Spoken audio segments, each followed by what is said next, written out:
Svima je žao što će ova divna dekoracija malo da se poremeti, ali što pa moramo. Kako izgleda? Fantastično. Jel da? Fantastično. Inače, moja novogodišnja želja bila je da učestvujem u praktičnoj želji.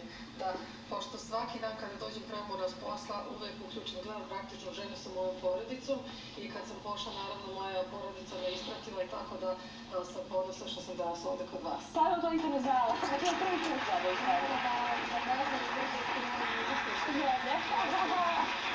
Kad nas praktični Deda Mraz sve ispuni, znate, mi imamo posebno Deda Mraza.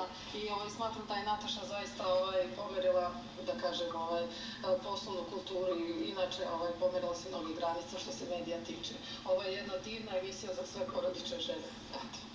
Ovo nisam ni znala, to nisam znala. Fantastično, hvala. Daj da skrpati da to što ovdje za ovakve reči. Nemojte, molim vas. Ja sam da snimim. Čekaj se, evo. Ali ovo je jedno veliko pašo. Baš onako sremački. Sremački. Neki, da. Sad ću Jer u našem slučaju pašanski. Ja ga. Op, sad sam je fantastično. Fantastično. Ja? Probiti. Ne osjećaju se badami, osjeća se citrus, osjeća se švar. Zaista je fantastično i izašlo je, znači zaista fantastično.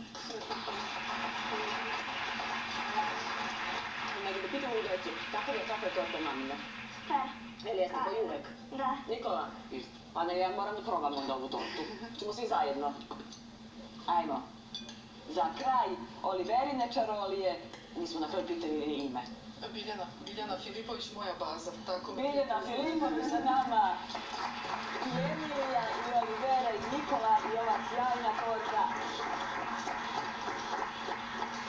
To je sjajno. Za milione žena koje nas prate, gledaju. Puna mi usna, pa... Ti dođeri. Ne ideš. Reći hvala svima, bilo mi drago što ste bili za nama. Hvala svima, bilo mi drago što ste bili. Da, idete, dakle, ovo. Hvala vam svima na svim mojim rečima. I tvojim i tebi što si bila za nama. I sada navalimo na točku 5 dana za